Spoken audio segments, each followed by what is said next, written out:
Sometimes in life, things can really suck.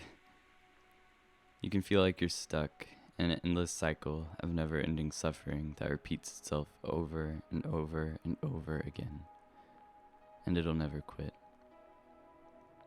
This is when I stop and reconnect. Nature is healing. It can be one of the dirtiest places, but it still feel like a home. It can't tell you that you are not good enough, that you're not worth anything. It does the opposite of that. It builds you up.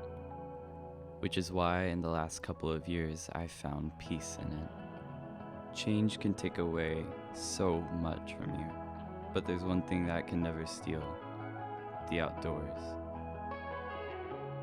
As famous explorer Christopher McCandless once said, the very basic core of a man's living spirit is his passion for adventure. So goddamn